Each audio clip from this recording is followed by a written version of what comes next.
Let's get into EthCC today. We're going to break down some of the biggest news coming out of that event. You guys can visit ethcc.io and learn a little bit more about what's going on over there in France.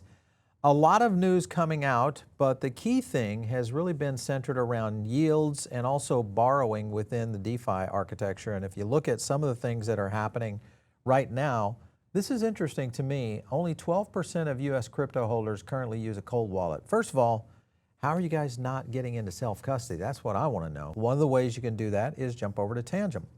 Tangem, you can actually get yield inside your wallets, and it's very easy to set up. Just go to tangem.com, use our link. It's going to give you a little bit of a discount. You can start your whole self-custody role, and then you can start to take the benefits and advantages of DeFi. Very secure and easy to set up, so check it out. I want to go to a clip here from EthCC that kind of leads this off. And the first thing we want to get into is how institutions are actually degenerates. Take a look. Basically, institutions, when they use real-world assets on the blockchain, they optimize for high yield. So they're not putting things on the blockchain or holding these assets on the blockchain to have like a safe haven. In Aave Horizon, this institutional product, how much bigger a 10% APY product is versus these sort of T-bill exposures that you have on the right side here. This is Centrifuge. So they have 1.5 billion put on the blockchain, but they only have 12 million of all of this in the blockchain. And so why is that? When there's institutional holders on the other end, there's a lot of restrictions. And then in general, the liquidity is thin. But when you can connect to these permissionless protocols like Morpho, you do suck up a lot of these type of assets. All of that is starting to lead into one major move that Ethereum is making. I put out a tweet on this talking about remapping, L2 consolidation. This is, of course, all coming from Vitalik. An L1 renaissance, which is where I think we're going to truly see some high-value DeFi staying on mainnet. And he put out the statement of, hey, ETH no longer makes, in terms of the L2s, that the role in Ethereum no longer makes sense, and we need a new path forward. This is what's been kind of the focus of what's going on at EthCC. And I think when you look at that, I've got a clip that I want to jump to because this one goes into one of the announcements, which is the EEZ announcement. Take a look. So there's a reason why the average transaction fees came down again, why they're no longer $50. So look at the number of L2s kind of on the same timeline. Today we have hundreds. Every 2 weeks a new L2 launches. It moved the execution largely off mainnet. We use zero-knowledge proofs. In the last month, I'm talking the last month, literally, this has advanced a lot the performance. Okay? Since we are able to prove blocks in real time. The world says it's not possible. The builder pushes on. He strikes the keys with all his heart. Here's to you, builder. Here's to EEZ. All right, so that's a good one. I like the Lego side of it. The Ethereum Economic Zone is what it boils down to. There's a good post out there that kind of breaks it down. This is going to be the L2 area where we're going to start to see a lot of these kind of things take place. They had another clip there at the event that gets into the demo itself and how L2 bridging is officially dead. Take a look at this one. Let's look at a couple of examples because I understand this was really high level. Let's look at bridging. USDS on network 1, you want to send them to network 2. What you do is you go to the bridge contract. On the other network owes you tokens, so you go there, you claim the tokens, and then you have the tokens on the other network. That is how bridging currently works. In the Ethereum Economic Zone, what you can do is you can just execute a transaction across both networks. So you touch both states simultaneously. Example 2, liquidity. Currently, you have the same pools deployed on many different networks. Arbitrage is kind of what barely stitches it back together. In the Ethereum Economic Zone, however, you still have all of these various pools on the various chains, but they stop behaving like separate markets. And they find the best way to kind of settle your trade. And if the liquidity for the token you're trading is better on another EEZ network, kind of it routes it via that network and then kind of loops it back. I'll give you more examples. I hope you're ready, okay?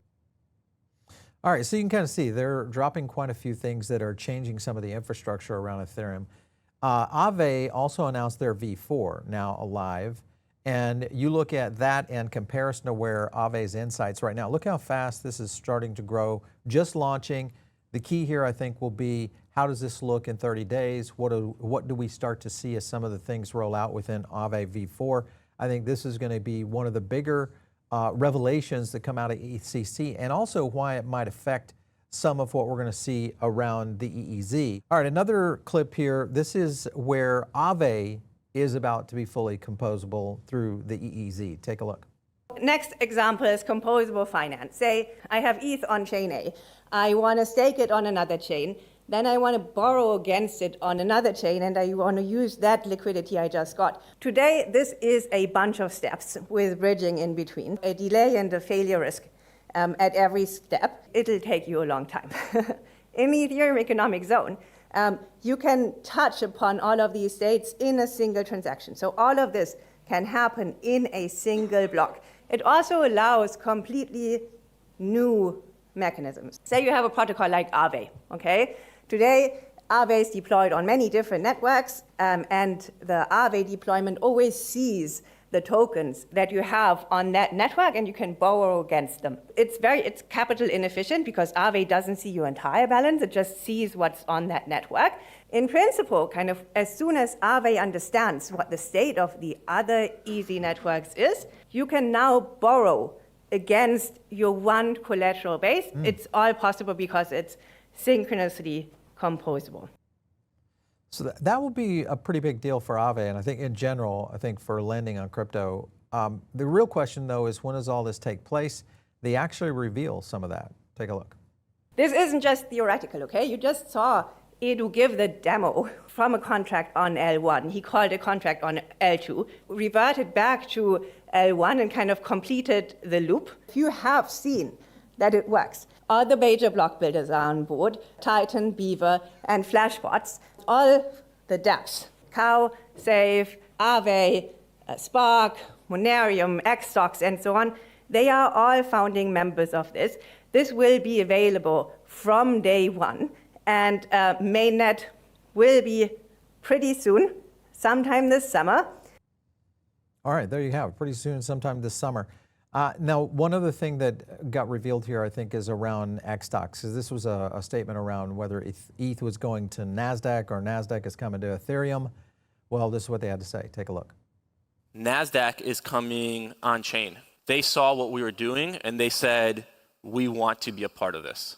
Nasdaq is building their tokenization framework. That is different than what xStocks is. They want to build a permission chain that they can, permission token that they can control within a walled garden. Great. What we're going to do with xStocks is allow that token to come into the xStocks ecosystem and be interoperable as a DeFi token. All right, so you can see a lot of things being revealed, and it really kind of is mapping the new financial system. When you look at some of the hot topics during EthCC, it was really permission versus permissionless. Some of those, Tempo, Canton, a permission chain, and Figure. And as you look at some of the heat that's been going on around Canton, Ethan kind of hit on it right here. Canton is what you get if Prometheum was run by people whose competence matched their narcissism. Woo, the strikes are coming out hot. I want to go to a clip around this because this gets into some other things that I think are interesting, and that is the Zama CEO talking about Canton. Take a look. Do you remember the 90s, something called intranets? Yeah. Right? Yeah, you remember that, right? Right. Like every company had like their own mini internal internet. And you could connect your private network to another company's private network to exchange data. Does that sound familiar? Sure. Yeah. Right? Then people created the internet, one global public network that everybody could use. And with HTTPS, which brought encryption and privacy to the internet, you could now use it for financial transactions, for commerce. And today, nobody's using an intranet anymore. The internet actually won. The reason why people used intranets at the time was privacy and security. Right. But once the internet offered that, people migrated to the internet. And we're going to see exactly the same with institutional finance. They're all going to move to public permissionless blockchain, encrypted using technologies like FHE or why not ZK. That's a good explanation by by Zama. And I think and for most people, they understand that. And they also understand the evolution of where technology has kind of come from. And I think privacy is the point that he's making right there. And it's also the point that I know Canton and others make around this when it comes to ZK. But here is what privacy will look like very soon. Take a look. Synchronous composability also allows things that we genuinely do not have today. Your private identity on a privacy-preserving chain doesn't have to be EVM. This is all call-based, so kind of you could have it on Aztec or wherever you like. So your private identity never leaves the privacy chain, just the proof. You no longer need to replicate your identity across every single network or kind of use a trusted third party. Very powerful, and that is something that is accelerating quickly, coming fast within the ETH network. Other things that are coming fast is post-quantum Ethereum. They even have a roadmap in place. If you go over to pqethereum.org, you can learn more about this and hit that view roadmap. You can kind of see some of the layouts of what they've got planned. And it seems like it's much faster or coming much faster than I think a lot of people anticipated. And if you look at this right here, it's called EIP 8141. This is decoupling accounts from fixed signature schemes, and this would provide a new migration path to a post-quantum secure signature scheme. So much faster, I think, maybe quicker than I think even what we've anticipated around this. So big news all on EthCC. This is just the beginning of the conference. Likely to see a lot more news coming out. I want to play one more clip for you, which is Morpho revealing a new fixed rate lending platform. Take a look. So you can see that fixed rate markets are the primitive that we think is going to scale the DeFi space, and this is missing at the moment. This is more for TBA, so to be announced. I'm not going to leak the name, but we've built a lending protocol where anyone on Earth can like make and create offers, where you can say, hey, I want to lend my USDC to those bunch of people at that rate. And maybe you can specify a range of rates. You can actually create broad offers, and you can update every day like your offers every minute if you want, depending on the markets. This is going to be awesome, I think, for lending, especially in stablecoins, and the ability to modulate the offer as needed. I can't wait till Morpho drops a little bit more news about that. We're going to be watching EthCC this week. I anticipate big stuff is coming.